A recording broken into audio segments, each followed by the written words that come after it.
다니엘서 1장 8절부터 16절, 구약 1231조 같이 읽겠습니다. 다니엘은 뜻을 정하여 왕의 음식과 그가 마시는 포도주로 자기를 더럽히지 아니하리라 하고 자기를 더럽히지 아니하도록 환관장에게 구하니 하나님이 다니엘로 하여금 환관장에게 은혜와 긍휼을 얻게 하신지라. 환관장이 다니엘에게 이르되 내가 내 주 왕을 두려워하노라. 그가 너희 먹을 것과 너희 마실 것을 지정하셨거늘 너희의 얼굴이 초췌하여 같은 또래의 소년들만 못한 것을 그가 보게 할 것이 무엇이냐. 그렇게 되면 너희 때문에 내 머리가 왕 앞에서 위태롭게 되리라 하니라. 환관장이 다니엘과 하나냐와 미사엘과 아사랴를 감독하게 한 자에게 다니엘이 말하되 청하오니 당신의 종들을 열흘 동안 시험하여 채식을 주어 먹게 하고 물을 주어 마시게 한 후에 당신 앞에서 우리의 얼굴과 왕의 음식을 먹는 소년들의 얼굴을 비교하여 보아서 당신이 보는 대로 종들에게 행하소서 하매 그가 그들의 말을 따라 열흘 동안 시험하더니 열흘 후에 그들의 얼굴이 더욱 아름답고 살이 더욱 윤택하여 왕의 음식을 먹는 다른 소년들보다 더 좋아 보인지라. 그리하여 감독하는 자가 그들에게 지정된 음식과 마실 포도주를 제하고 채식을 주니라. 아멘. 뜻을 정하여 세상에 도전하라. 뜻을 정하여 세상에 도전하라 라는 제목으로 말씀 전합니다. 6개월을 쉬고 출근을 했습니다. 또 새해가 되니까요, 회사에서 운동을 해요. 어떤 운동이요? 금연 운동을 합니다. 근데 회사에서 왜 금연 운동을 하지요?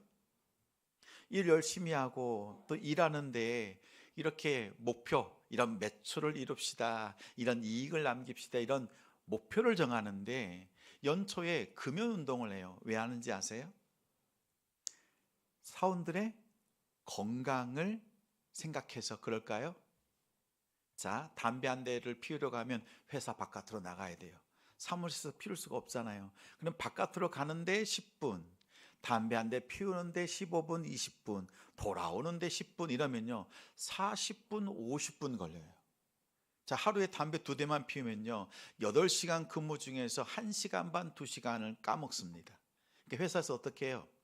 겉으로는 야, 건강 지켜야 됩니다. 그러면서 어떻게 해요? 회사의 비효율적인 시간을 줄이고자 하는 거죠. 명분은 뭐예요? 건강. 그리고 시간도 잘 지키자는 거죠. 그래서 금연 운동을 합니다. 근데 금연하라고만 말로만 하는 게 아니에요. 어떻게 해요? 금연할 사람 손 들어보세요. 신청서 냅니다. 우리 말가복 신청하는 것처럼 내요. 그러면 금연에 참여하는 사람이 어떻게 해요? 금연 펀드를 내요. 자기 희망하는 대로 최저 10만 원, 100만 원까지. 그래서 어떻게 해요? 10만 원을 내요. 또 어떤 사람은 50만 원, 100만 원을 냅니다. 그래서 실패하면 내가 펀드에 낸 것 다 잃어버립니다. 근데 1년 뒤에 혈액 검사를 했을 때 성공했다라고 하면요, 자신이 낸 거의 2배를 줘요. 개인이 가져가거나 아니면 회사에서 2배를 주는데 성공한 사람들의 이름으로 다른 곳에 기부를 하게 합니다. 성공한 사람의 이름으로 주변의 이웃을 섬기는 거죠. 그래서 건강도 챙기고 그리고 이웃도 돕고 이렇게 하는 거죠. 자, 보십시오. 무엇인가 하겠다라고 뜻을 세웠을 때에는 그냥 마음만 가지고는 안 돼요. 그 일을 억지로라도 할 수 있게끔 안전장치를 걸어놔야 되죠. 여러분 말가복 신청하셨죠?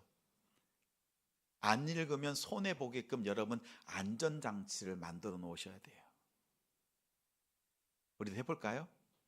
10만 원 내고 성공하면 실패하면 성공하면 정말 선교원 보내거나 뭐 이런 데 쓰고 이렇게 볼까요? 이것이 없어도 우리 성도들은 잘할 줄 믿습니다.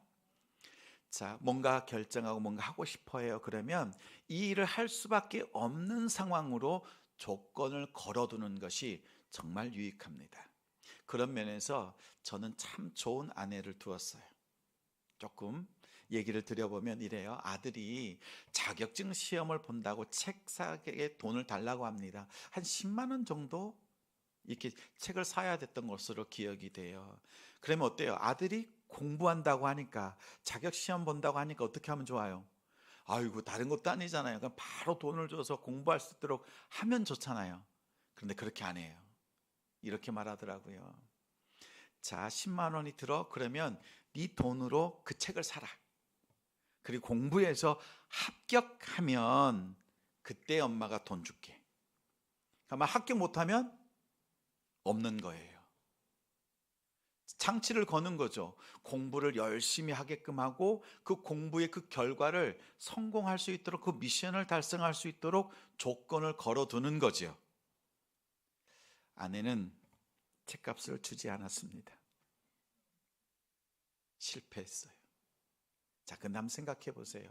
뭔가 공부하거나 열심을 내고 목표를 정할 때요, 내가 성공하고 실패했을 때 나에게 보상해 줄 수 있는, 아니면 억지로라도 할 수 있는 그 조건을 걸어 놓는 것이 좋아요, 안 좋아요? 부담되지요. 그런데 좋아요. 유익합니다. 그래야 열심을 낼 수 있고 목적한 바를 이룰 수가 있습니다. 여러분, 올해 어떤 목적, 어떤 목표를 세우셨어요? 어떤 목표를 세우셨어요? 목표를 세웠죠? 세우기만 해놓으면 어때요?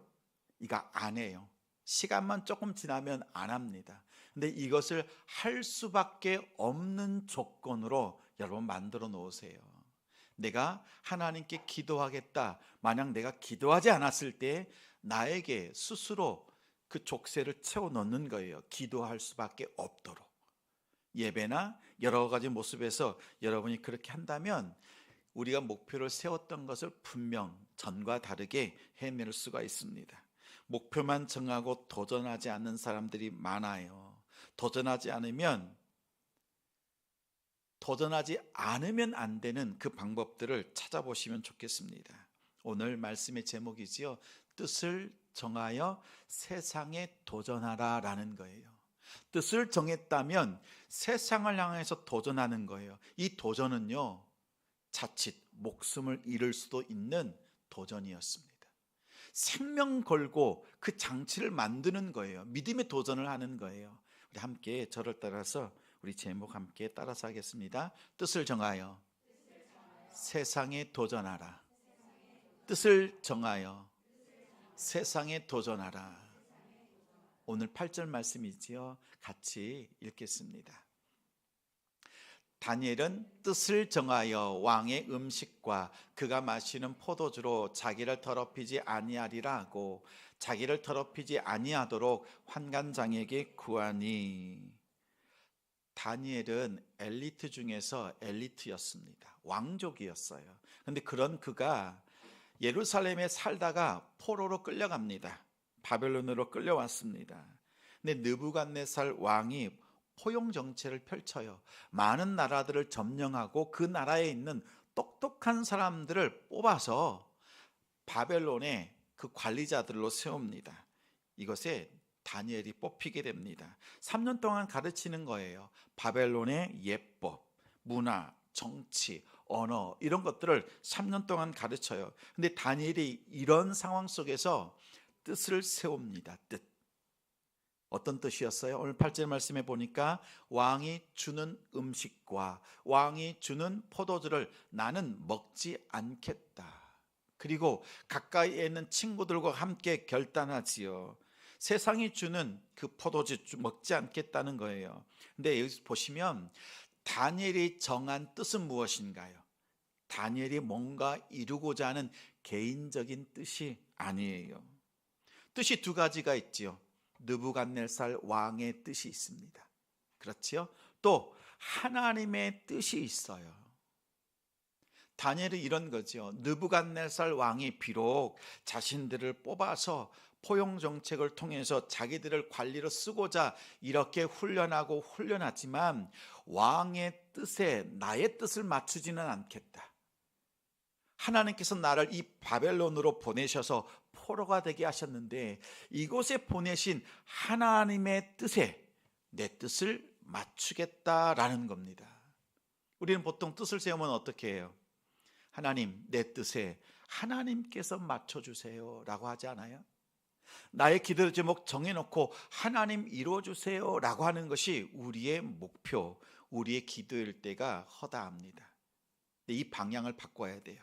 하나님께서 나로 하여금 이 포로되게 하신 이 현장에서 하나님의 뜻이 무엇인가, 그 하나님의 뜻에 내가 맞추겠습니다 라는 것이 오늘 다니엘이 뜻을 정한 방향이에요. 25년을 시작하면서 여러분의 목표 정하셨지요? 가정의 목표, 또 사업장 일터, 승진, 또 학교 진학, 여러 가지 목표들이 있지요. 여러분, 나의 목표가 아니라 이 목표가 하나님의 뜻에 부합한, 이 뜻에 내 뜻을 더하고 있는가, 이것을 생각해 보십시오. 이 뜻을 세우는 겁니다. 아시겠죠? 자, 오늘 보니까 다니엘이 이렇게 마음을 정했어요. 내가 하나님의 뜻에 내 뜻을 더하겠다, 이렇게 결단하니까 한 가지 변화가 생겼어요. 9절 말씀입니다. 9절 말씀 같이 읽겠습니다. 하나님이 다니엘로 하여금 환관장에게 은혜와 긍휼을 얻게 하신지라. 자, 분명히 다니엘은 뭘 했어요? 마음에 결단했어요. 뜻을 정했어요. 그랬더니 누가 일하시는 거예요? 9절 말씀에 보니까 하나님이 일하시는 거예요. 여러분 보십시오. 내가 뜻을 정하고 내가 하는 것 같아요. 그런데 성경은 말해요. 너희가 뜻을 정했나? 우리가 뜻을 정했느냐? 너희가 뜻을 정했느냐라고 하면서요, 그 뜻을 정할 때 하나님께서 일하신다라는 거예요. 여러분, 그럴 때가 있지요. 내 마음, 내 계획 없었는데요, 어느 날 내가 그 일을 하고 있어요. 그럴 때 우리가 어떻게 말해요? 하나님이 하셨다라고 고백하잖아요. 나를 높이고자, 영적으로 포장하고자, 이런 말이 아니라 정말 하나님께서 나로 하여금 일하시는구나, 이 고백을 할 때가 있어요. 그렇죠? 자, 내가 신앙적인 결단을 해요. 그러면 하나님께서 나로 하여금 그렇게 역사하셨다는 것을 기억하시기 바랍니다. 내가 한 게 아니에요. 내가 선한 마음을 품을 수 있도록 내 안에 계신 성령 하나님께서 역사하셔서 나로 하여금 선한 일을 하게 하시고 선한 행동을 통해서 하나님께서 나와 합력하여서 그 일을 이뤄 가시는 거예요. 자, 보십시오. 우리가 선한 마음을 품으면, 선한 뜻을 품으면 누가 일하세요? 하나님이 일하신다라는 거예요. 자, 반대로 그럼 우리가 선한 뜻이 아니라 악한 생각을 품으면 어떻게 될까요? 예수님께서 제자들과 마지막 만찬, 유월절 만찬, 십자가를 앞두고 유월절 마지막 만찬을 나눕니다. 떡과 포도주를 나누셨지요. 또 세족식까지 행하셨습니다. 그런데 그 자리에 가룟 유다가 예수님 팔 계획을 하고 있었어요. 예수님을 향하여서 배신할 마음이 있었던 거지요. 그때 예수님께서는 아셨어요. 떡 한 조각을 취하셔서 찍어서 가룟 유다에게 주시면서 말씀하십니다.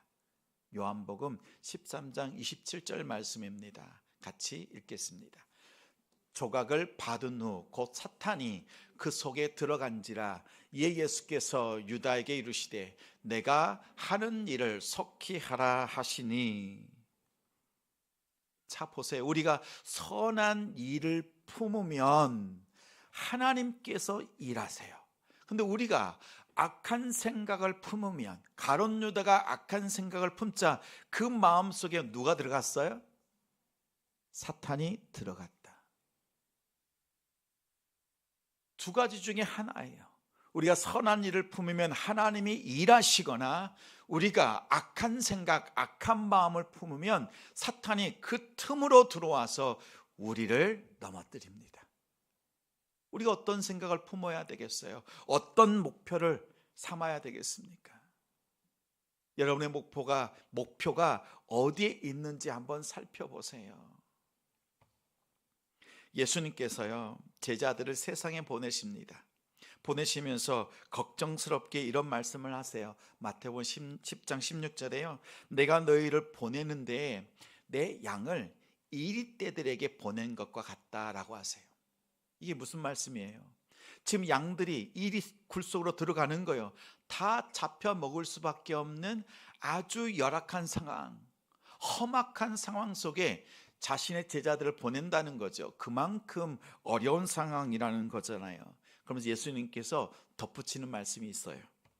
너희는 뱀같이 지혜롭고 비둘기같이 순결하라. 뭐라고요? 순결해야 된다. 그리고 세상에 들어가거든 지혜롭게 행동해라 라고 말씀하세요. 그냥 순수하게 사는 것이 아니라 지혜롭게 행동할 것을 말씀하고 있습니다. 세상의 위협 속에서도 순결을 유지하고 지혜롭게 행동해라. 오늘 말씀의 다니엘이 그러한 이 두 가지를 잘 알고 잘 지켰습니다. 이방 땅에 세상 가운데 특히 포로로 바벨론의 보냄을 받았지만 그 땅에서 거룩하게 살겠다라는 마음의 결단을 했지요. 그리고 지혜롭게 살 것을 결단합니다. 하나님 앞에서 지혜롭게, 또한 세상 앞에서도 지혜롭게인 거지요. 오늘 12절, 13절 말씀 두 절을 같이 읽겠습니다. 청하오니 당신의 종들을 열흘 동안 시험하여 채식을 주어 먹게 하고 물을 주어 마시게 한 후에 당신 앞에서 우리의 얼굴과 왕의 음식을 먹는 소년들의 얼굴을 비교하여 보아서 당신이 보는 대로 종들에게 행하소서 하매. 자, 느부갓네살 왕이 주는 그 음식과 포도주를 먹지 않겠다 결단했습니다. 혼자 마음으로 결단하고 끝날 수도 있어요. 혹시 실패한다면 다른 사람들에게 얘기했을 때 어떻게 해요? 부끄러울 수 있잖아요. 그러나 믿음으로 선포합니다. 그리고 족쇄를 채워요. 결단하면서 어떻게 해요? 내가 이 결단 이제 사람들 앞에서, 그리고 세상 사람들, 관리자들 앞에서 자신의 시험하도록 촉구합니다. 가만히 생각해 보는 거지요. 어떻게 해요? 지금 왕이 음식과 포도주를 준 이유가 뭡니까? 건강한 몸, 그리고 바벨론의 문화와 정신을 배워서 느부갓네살 왕을 잘 보필하는 것이 목적이에요. 단순히 음식과 포도주를 먹는 것이 그 목적이 아니란 말이죠. 그래서 지혜로운 생각이 난 겁니다. 자, 그래서 관리자들에게 말합니다. 우리가 이 포도주와 음식을 먹지 않겠습니다. 그러나 우리가 10일 뒤에 우리의 몸이, 우리의 얼굴이 어떻게 바뀌느냐, 먹은 사람과 안 먹은 우리와 비교를 해봐서 그거에 따라서 여러분이 처신해 주면 좋겠습니다. 그 처분에 우리가 순종하겠습니다. 이렇게 말한 겁니다. 나를 시험해 보라 이렇게 말하면서 뭐 한 거예요? 세상을 향하여서 도전장을 내민 거지요. 여기에는 자신의 생명을 걸고 나아갑니다. 순결을 유지하면서도 세상을 향하여서 도전장을 내었던 이 패기가 다니엘에게는 있었습니다. 우리 성도님들은 어떠세요? 내가 하나님 앞에서 믿음으로 살겠다, 내 마음의 결단으로만 끝나면 안 돼요. 내가 다시 되돌아갈 수 없는 배수의 진을 치고 정말 그 믿음의 순수성을 유지하고 하나님 앞에 믿음으로 나아갈 수 있는 그 결단, 그 패기, 신앙의 도전으로 나아가는 우리 성도들 되시기 바랍니다. 한번 해봐요. 믿음으로 나아가지 않고서는 견딜 수 없는 그 배수의 진을 치는 여러분들 되시기 바라요. 안 그러면요, 세상에 금세 물듭니다. 왕이 주는 음식과 포도주 마시면서 잔치를 즐기는 거지요. 그러면서 어떻게 해요?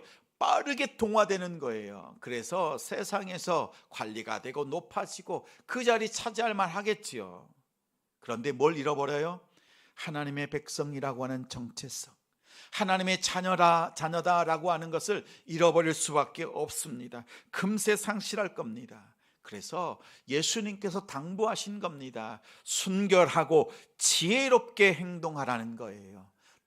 다니엘은 순결을 유지하면서 신앙의 정체성을 유지하면서요 결단하고 나아갑니다. 지혜롭게 세상을 향해서 도전했던 것이죠. 왕의 뜻에 내가 부합한 삶을 사는 것이 아니라 이곳에서도 하나님의 뜻에 부합한 그 뜻을 세우고 그 뜻에 순종하는 삶으로 나아갔던 것입니다. 바벨론에 그냥 보내신 것이 아니구나. 이 고통, 이 아픔, 이 질고, 이 어려운 문제들 하나님께서 내게 주신 이유가 있다. 이 뜻에 걸맞게 믿음으로 살아내겠다. 이 결단이 있었던 거지요. 10일 동안 테스트했습니다. 결과가 어땠어요? 먹었던 소년들보다 먹지 않았던 다니엘과 그 친구들, 이 4명이요 더 얼굴에 살이 포동포동하고 기름기가 흘러 넘쳤습니다. 누가 봐도 먹지 않은 다니엘과 그들이 정말 얼굴이 더 좋았습니다. 세상을 향하여서 도전했을 때 세상도 압니다. 그 믿음 앞에서는요 세상이 감당할 수 없거든요. 25년 정말 세상이 감당할 수 없는 그 믿음으로 나아가는 우리 성도들 되시기 바랍니다. 자, 오늘 다니엘은 2가지를 했죠. 첫 번째 뜻을 정했습니다. 두 번째 뭘 했어요? 지혜롭게 행동했어요. 그냥 마음으로만 정한 것이 아니라 행동하는 자리까지 나아갔습니다. 오늘 성경에 보면요 이렇게 우리의 삶을 향하여서 도전했던, 그리고 세상을 향해서 도전했던 사건들이 있어요. 그 중에서 3가지 사건을 통해서 그러면 우리가 세상에 물들지 않고 도전적인 믿음의 삶을 살려면 어떻게 해야 되는가? 이 3가지 사건을 살펴보면서 우리가 말씀으로 믿음으로 나아가길 바랍니다. 먼저는요 열왕기하 5장 11절 말씀입니다. 첫째, 우리 같이 말씀을 먼저 읽겠습니다. 시작. 나아만이 노하여 물러가며 이르되 내 생각에는 그가 내게로 나와서 서서 그의 하나님 여호와의 이름을 부르고 그의 손을 그 부위 위에 흔들어 나병을 고칠까 하였도다. 오늘 보니까 11절에 뭐가 있어요? 내 생각에는 이라고 있어요. 자, 우리 1번 같이 읽어요. 시작. 내 생각에는 내려놓고 하나님의 말씀에는 이것을 붙잡으라 라는 거예요. 나아만 장군은 아람 나라의 군대 장관이었어요. 이스라엘보다 더 강력한 나라였습니다. 그런데 이 나아만 장군이 나병이 걸렸어요. 문둥병이 걸렸습니다. 근데 가만히 들어보니까 이스라엘 나라에 선지자가 있는데 그 엘리사 선지자가 치료할 수 있다는 거예요. 그래서 이 엘리사 선지자에게 온 겁니다. 그래서 오면서 생각하는 거예요. 내 생각에 내가 엘리사 선지자 앞에 가면 그가 달려 나와서 나를 환영하고 맞이하고 내 상처 위에 그 손을 얹고 살아계신 하나님께 기도하면서 막 뜨겁게 기도하면서 이렇게 치료해 줄 것이다, 이렇게 생각한 거지요. 내 생각에는 이렇게 온 거예요. 그런데 어땠어요? 그렇게 군사들을 이끌고 그리고 많은 금은보화를 가지고 왔어요. 그런데 엘리사가 나와 보지도 않습니다. 얼굴 콧배기도 보이지 않습니다. 자기의 종을 보내서요 어떻게 해요? 저 요단강에 가서 7번 몸을 씻으십시오. 그러면 나을 겁니다. 말씀만 주는 거예요. 하나님의 말씀만 딱 주는 거지요. 그러니까 이렇게 자신을 대우하는 그 엘리사 선지자를 바라보면서 나만이 생각하는 거지요. 내 생각에는 이럴 줄, 이렇게 할 줄 알았는데 그렇게 안 하는 거예요. 그래서 분노합니다. 화를 내고요. 자칫 잘못하면 이스라엘과 전쟁을 할 것도 같습니다. 그렇게 돌이키면서 가는 거예요. 그런데 나아만 장군은 참 복받은 사람이에요. 가장 가까이에는 종 하나가 있는데 그 종이 이렇게 말합니다. 장군님, 여기에 오실 때 어떠한 마음으로 오셨어요? 얼마를 달라고 하든지 금은보화를 주겠다, 줄 마음으로 챙겨서 왔지 않았습니까? 그리고 엘리사 선지자가 산을 7번 올라갔다 내려왔다 험악한 일을 얘기를 해도, 무슨 일을 하라고 하더라도 그 일을 하겠다고 생각하고 오지 않았습니까? 그런데 내 생각에는 이것에 사로잡혀서 엘리사 선지자가 준 하나님의 말씀에는 그것을 보지 못하고, 내 생각에는 이것 때문에 분노하고 그냥 돌아간다면 치료받지 못합니다. 처음 이곳에 올 때 왔던 그 마음, 그 목적을 기억하십시오. 엘리사 선지자가 주었던 하나님의 말씀에는 그 말씀에 순종할 그 마음이 필요합니다. 이것을 깨닫게 하는 거예요. 보십시오. 종이잖아요. 주인을 깨닫게 합니다. 여러분, 깨닫게 하는 사람이 멀리 있지 않아요. 여러분 가까이에 있는 사람이요, 깨닫게 합니다. 자녀가 믿음을 깨닫게 하고요, 믿지 않는 남편이 나를 오히려 깨닫게 할 때가 한두 번이 아니에요. 그러지 않아요? 일터에서 믿지 않는 동료가요, 나를 깨닫게 합니다. 주변의 사람들 얘기 가만히 들어보세요. 내 생각에는 내가 이게 사로잡혀 있을 때 보이지가 않아요. 하나님의 말씀이 보이지가 않아요. 그런데 도전 받을 때요, 하나님의 말씀에는 이것을 붙잡을 때 치료가 있습니다. 깨끗하게 회복이 됩니다. 자신을 어떻게 대하느냐, 어떻게 대우해 주느냐, 내 생각에는 이것에 빼앗겼을 때는 치료의 기회를 놓쳤던 겁니다. 놓쳤을 것입니다. 그러나 내 생각에는 이것을 내려놓고 하나님의 말씀에는 어떻게 되어져 있는가, 이것을 살펴보는 거지요. 이것을 보셔야 돼요. 하나님의 말씀에는 무엇이라고 말하고 있어요? 요단강에 가서 몇 번? 7번 씻으라. 그러면 내 몸이 회복되리라. 말씀이에요. 어려워요? 아니면 쉬워요? 어떻습니까? 쉽지요. 근데 그 쉬운 것을 왜 안 해요? 왜 안 하는지 아세요? 내 생각에는 이것에 매몰되어 있을 때예요. 하나님의 말씀이 보이질 않아요. 내 생각에는 이것을 내려놓을 때 하나님의 말씀이 보여요. 여러분, 누군가가 내 생각에 매여 있을 때, 그런 사람이 있으면요, 이 종처럼 도전적인 믿음의 도전을 주시는 여러분들 되시기 바라요. 또 누군가가 여러분을 향해서 도전해 줄 때 깨달으십시오.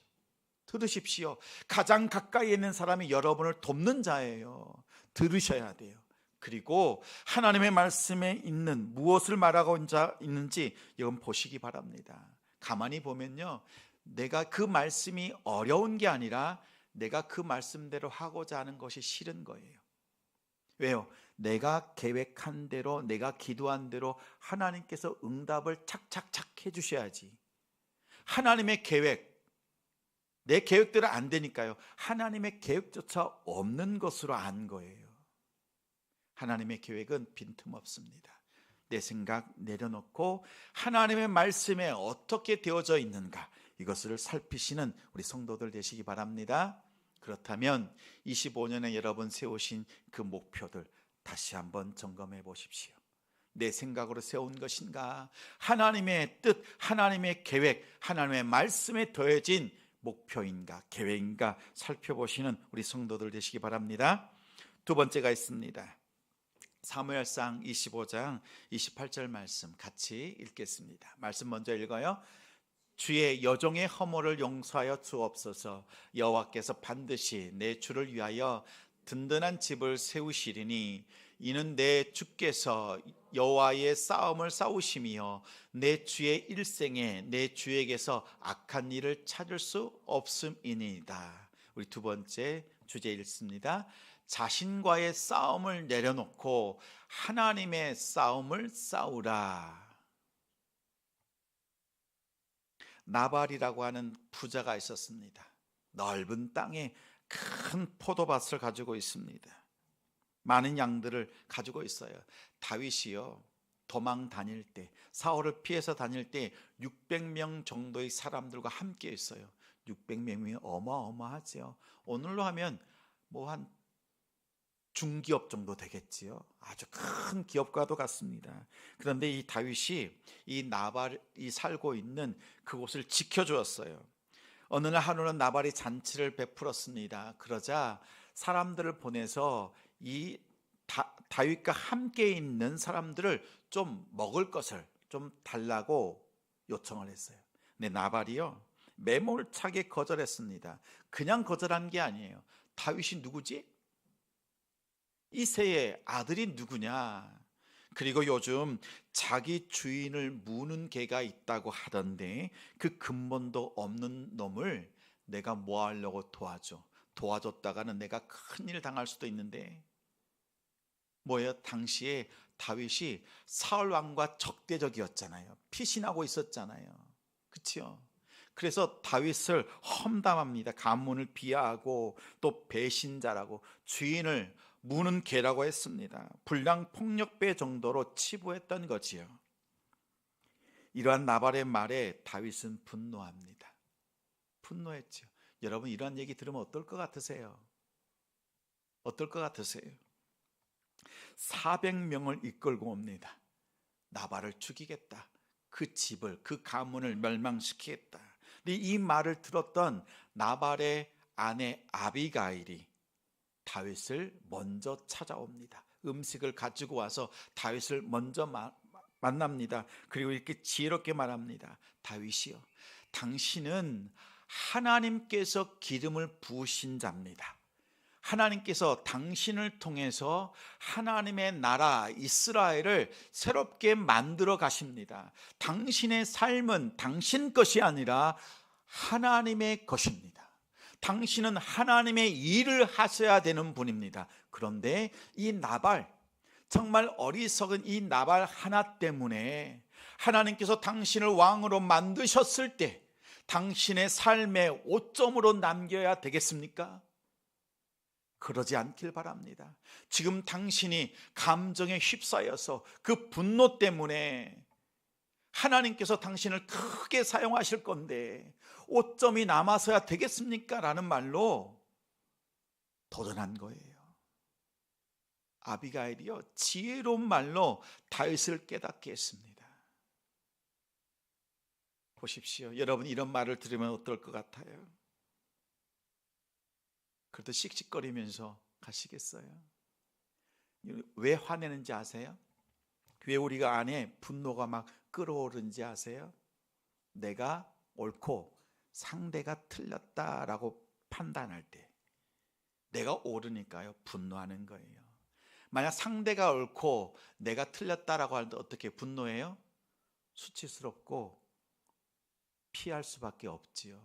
근데 이렇게 분노할 때는 뭐예요? 다윗이 분노했던 건 뭐예요? 나발이 틀렸고 내가 옳다라는 거예요. 분노에 휩싸였던 겁니다. 뚜껑 열린 거지요. 자, 분노가 끓어오른다라는 것은 어떤 뜻이에요? 지금 내가 교만하다라는 거예요. 내가 지금 교만 덩어리라고 하는 것을 티내는 것밖에 되질 않습니다. 한순간의 분노, 이것 때문에요, 하나님께서 다윗을 통해서 그 위대한 역사를 이뤄 가시는데 장애물, 오점이 될 수는 없잖아요. 다윗이 이것을 깨달은 거예요. 내가 지금 내 인생을 살아가고 있는 것이 아니라 나는 하나님의 위대한 일에 쓰임받고자 기름 부음 받았고 나는 그 과정 속에 있다는 거예요. 그런데 이 죄를 통하여서 하나님의 일을 그르칠 수가 없다는 거죠. 그때 분노가 사라졌어요. 나의 분노 때문에요, 하나님의 일을 그르치지 않는 성도들 되시기 바랍니다. 내가 한번 화내고 분노하면요, 그동안 복음으로 심고 기도했던 것들이 한순간에 다 무너집니다. 이 두려움을 아셔야 돼요.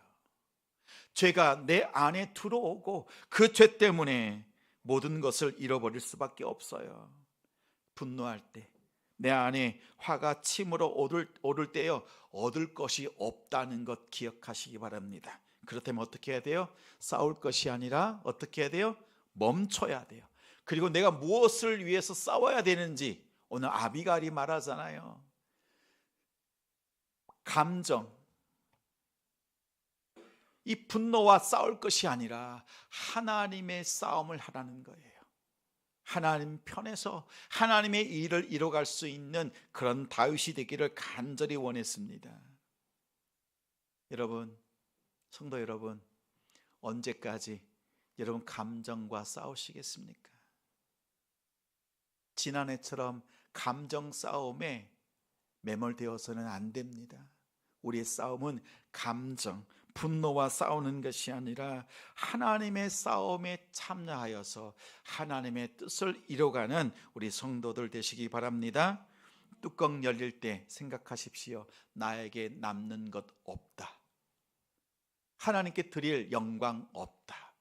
이것을 기억하십시오. 그러면 내 안에 이 분노 잠재울 수 있습니다. 이제 나는 하나님의 뜻을 이루어가고 있다라는 사실을 기억하시면서 아비가일처럼 지혜롭게 도전하고 또 그러한 도전이 내 앞에 임하였을 때 듣고 감정 싸움이 아니라 하나님의 싸움을 할 수 있는 우리 성도들 되시기 바랍니다. 세 번째는 마태복음 4장 19절 말씀입니다. 같이 읽겠습니다. 말씀하시되 나를 따라오라. 내가 너희를 사람을 낚는 어부가 되게 하리라 하시니 그들이 곧 그물을 버려두고 예수를 따르니라. 세 번째 주제 읽습니다. 빈 그물을 내려놓고 복음을 따르라. 아이들을 만나면 물어봅니다. 너 꿈이 뭐냐? 앞으로 커서 어떤 비전이 있니? 라고 물으면 한 아이가 이런 얘기를 해요. 저는요 목사님 화가가 되고 싶어요. 그래? 그렇다면 복음의 붓으로 영혼을 그리는 화가가 되어라. 이렇게 대답합니다. 권합니다. 어떤 아이는 축구 선수가 되고 싶대요. 그러면요 사람들의 마음속에 복음의 골인시킬 수 있는 그런 축구 선수가 되면 좋겠다. 이렇게 권합니다. 간호사가 되고 싶다고 하면 복음으로 그 마음까지 치료할 수 있는 간호사가 되어라.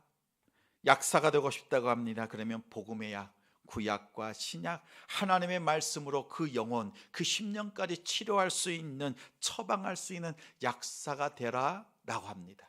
자 보세요. 우리가 세운 꿈과 비전이 있어요. 그 앞에 뭘 붙이는 거예요? 복음. 복음을 붙여보세요. 여러분이 올해 세운 정말 이루고 싶고 바라고 소망하는 것 그 앞에요 복음이란 걸 딱 붙여보십시오. 그러면 달라져요. 색깔이 달라지고 방향이 달라지고 내가 무엇을 해야 되는지가 달라져요. 여러분 부자 되고 싶으시죠? 부자 되고 싶죠? 부자 되고 싶어요. 어떤 부자요? 복음의 부자. 여러분 성공하고 싶죠? 어떻게 해요? 복음에 성공하는 자가 되고 싶은 거예요. 승진하고 싶죠? 어떻게 해요? 복음으로 승진하는 거예요. 그러면 색깔이 달라지고 방향이 달라진다고요. 오늘 예수님께서요 제자들에게 말씀하는 거예요. 너희들 누구냐? 고기 잡는 어부입니다. 근데 예수님께서 뭐라고 하세요? 깊은 곳에 가서 말씀을 주십니다. 깊은 곳에 가서 그물을 내려 끌어올려라. 그물이 찢어질 정도로 두 배가 가득 차서 가라앉을 정도로 많은 고기를 잡았어요. 예수님께서 말씀하시는 거죠. 너희들은 고기 잡는 어부이지만 그 앞에 복음, 이것을 붙여주시는 거예요. 그래서 어떻게 해요? 복음으로 사람을 낚는 어부가 되라.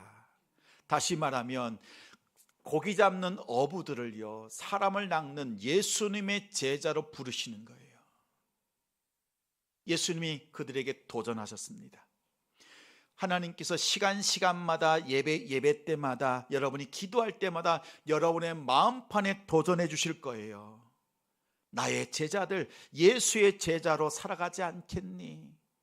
저 세상 속에서 정말 예수의 제자로 살지 않겠니? 기도해야 되지 않겠니? 같이 중보해 주지 않겠니? 이렇게 도전할 때요 예수님의 제자의 그 자리를 잘 감당하시는 우리 성도들 되시기 바랍니다. 평생 세상의 빈 금을 채우기 위해서 여러분의 빈 배를 채우기 위해서 애쓰고 수고할 것이 아니라 하나님의 마음을 채워드리는 복음의 그물을 내리고 복음의 그물을 걷어 올리면서 예수의 제자로 살아가시는 우리 성도들 되시기 바랍니다.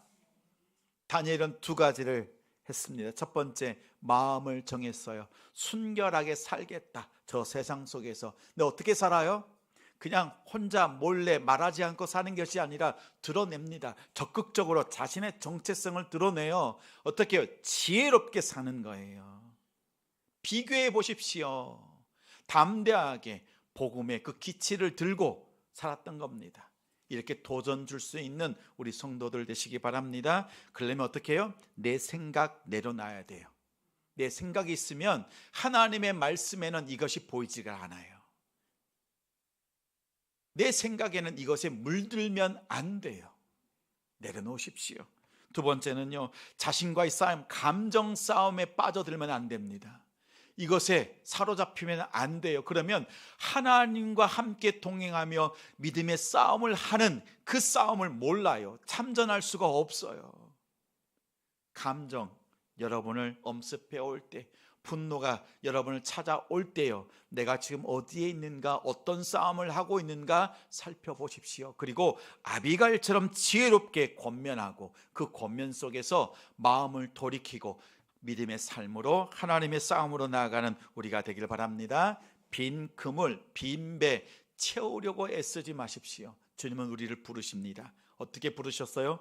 제자로 부르셨어요. 무리꾼들이 아닙니다. 예수의 말씀으로 살아가는 자들로 우리에게 도전하실 때 그 도전 앞에서 아멘 하시고 예수의 제자로 살아가는 우리 성도들 가정이 되시기를 주님의 이름으로 축원합니다.